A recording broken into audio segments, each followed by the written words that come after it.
Novembre, je l'ai réalisé comme les flics me l'ont raconté, c'est-à-dire avec cette tension permanente, où ils dormaient pas ou très peu, ils étaient sur le qui-vive tout le temps, chaque minute comptait, chaque minute pouvait être dramatique, donc il fallait absolument avancer, il fallait absolument trouver la solution. Je sais où sont les deux terroristes.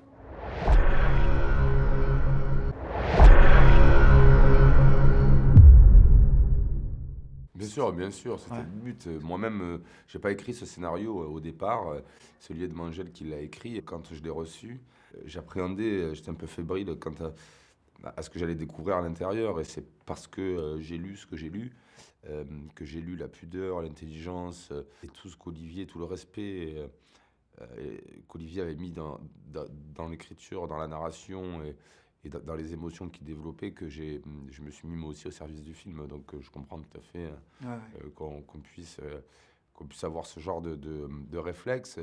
Mais évidemment, il n'était pas question d'autre chose. Le sujet est beaucoup trop important, beaucoup trop douloureux, sensible. On se doit respect, dignité, pudeur, une grande humilité. Donc, Ouais. tout ça était évidemment des mots qu'on avait bien tous en tête et qui même n'étaient même pas un effort. Enfin, c'est même pas une démarche, c'est une évidence. C'est ne pas avoir ça en tête aurait été complètement fou, me paraîtrait complètement hors sujet, voire plus, voire pire. Ouais.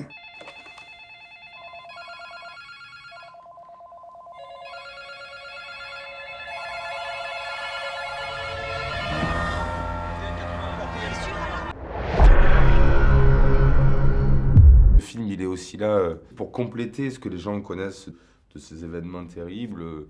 On a tous vu, évidemment, l'incroyable travail des médias à raconter ce qu'il s'était passé, mais ce qui n'a jamais été raconté, parce que les journalistes, de toute façon, ne peuvent pas aller à la sous-direction antiterroriste. Moi non plus, je n'y suis pas allé, hein. Ils m'ont beaucoup aidé, ils ont beaucoup collaboré avec moi, mais c'était important de raconter l'autre côté et l'enquête et comment l'État aussi et la fonction publique peut répondre de façon démocratique à ce genre d'événement parce que je pense que c'est important de dire aux gens aussi que ces gens-là, dans l'ombre, travaillent et sont dans ces moments-là présents.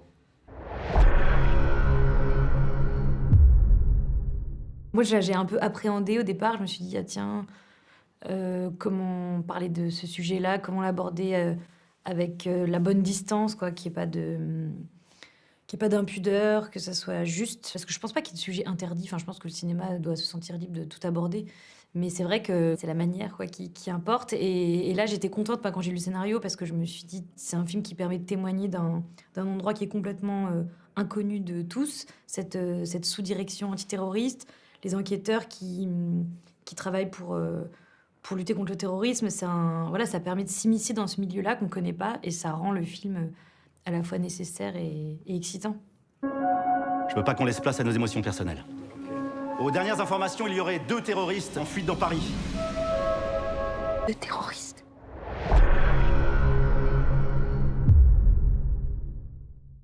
On est sur un service de police assez particulier qui est classé secret défense, donc qui traite des dossiers encore en cours très très délicats, très sensibles.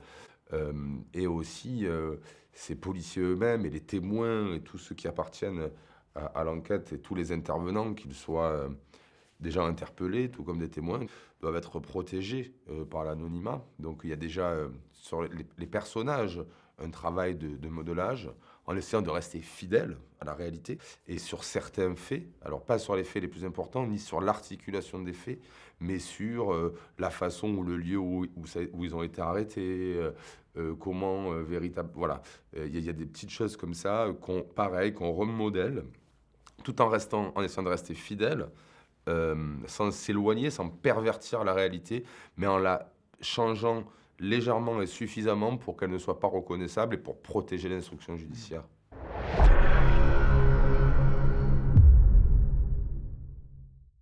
Oh non, Non. j'avais déjà fini de tourner. D'accord. J'ai fini de tourner novembre, le 13 août, c'est pas que non, a sorti le 18 août. Donc si la question est est-ce que la polémique a influencé mes choix de tournage? Ou alors des choix de montage, ou alors est-ce que ça fait réfléchir à Alors certaines sur le choses? tournage, la réponse est non, Oui, puisque Bac Nord n'était pas encore sorti. Sur le choix de montage, je crois pas non plus. Après, c'est sûr que la sortie de Bac Nord peut résonner en moi peut encore plus titiller le sens de mes responsabilités, forcément, même si je ne suis pas d'accord avec la façon dont le film a été récupéré, mais de voir que les gens réagissent et que ça touche les gens et que ça peut les bousculer, ça peut être mal interprété, m'oblige à être d'autant plus précautionneux, d'autant plus précis et d'essayer de ne pas avoir affaire à une interprétation qui puisse être erronée, parce que c'est, à mon sens, le cas de Bac Nord. Euh, donc au montage, peut-être un petit peu, mais honnêtement, pas tant que ça, parce que c'est deux films qui sont véritablement différents. Bac Nord est beaucoup plus fictionné. On parle d'un fait divers qui est quand même à la marge. Faut pas confondre l'affaire de la Bac Nord et les attentats du 13 novembre. Vraiment, on est vraiment dans deux mondes complètement différents et à une échelle d'importance, j'ai envie de dire, et de douleur qui n'a rien à voir, enfin. Donc même l'approche des deux films n'était pas la même pour moi, hein, au départ, avant même la sortie de Bac Nord. Novembre, je l'ai réalisé comme les flics me l'ont raconté, c'est-à-dire avec cette tension permanente, où ils dormaient pas, ou très peu, ils étaient sur le qui-vive tout le temps, chaque minute comptait, chaque minute pouvait être dramatique, donc il fallait absolument avancer, il fallait absolument trouver la solution. Donc c'est comme ça que j'ai construit le film. J'ai reçu un coup de téléphone pour une autre livraison d'armes. Tout est lié. C'est quoi son nom? Personne ne le connaît, on n'a rien sur lui.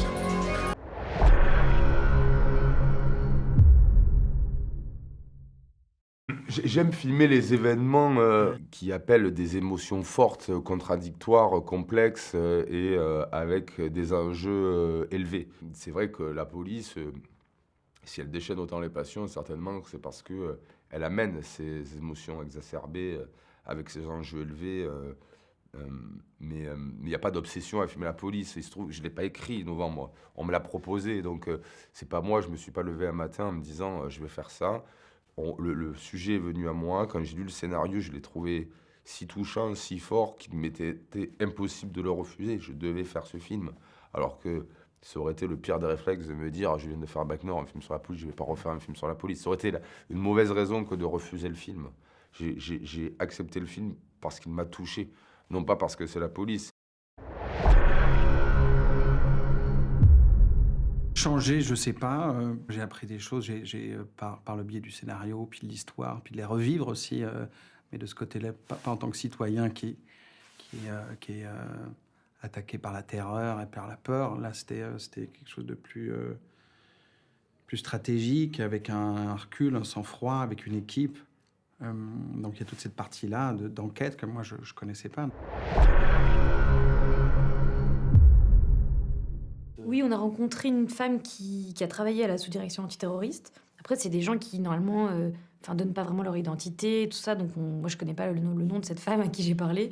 Je sais que mon personnage dans le film, c'est une jeune femme qui vient d'arriver à la sous-direction antiterroriste. Et en fait, après les attentats de Charlie Hebdo, Cédric Jiménez me racontait qu'à la sous-direction antiterroriste, ils ont vachement recruté de jeunes qui venaient de commissariats de proximité. Et donc, il voulait que mon personnage soit comme ça, une jeune femme qui vient d'arriver, qui n'est pas vraiment habituée à l'institution, au côté très protocolaire, très rigoureux de la une SDAT. énergie différente au sein de cette cellule, en fait. Ouais, et exactement. Et donc, moi, j'ai été passer du temps dans un commissariat à Créteil, dans un service d'enquête, pendant une petite semaine pour observer ce que c'est que de faire de l'enquête, en fait, parce que c'est un travail très spécifique, un peu un travail de bureau, avec beaucoup d'écoute, avec des voitures qui ont été bornées, qu'on suit. Enfin, c'est comme si on avait accès à la vie de gens qui sont suspectés et on les observe avant d'agir. C'est pas des policiers qui agissent tous les jours, quoi. Ils font vraiment beaucoup de travail de capter des informations et au moment où ils pensent que c'est légitime et c'est le moment où ils arrêtent les gens. Donc ça, c'était assez passionnant, quoi, de faire tout ce travail-là, même pour entendre la musique Enfin, ouais, comment ça vit quoi, dans un commissariat comme ça et comment... C'était assez génial.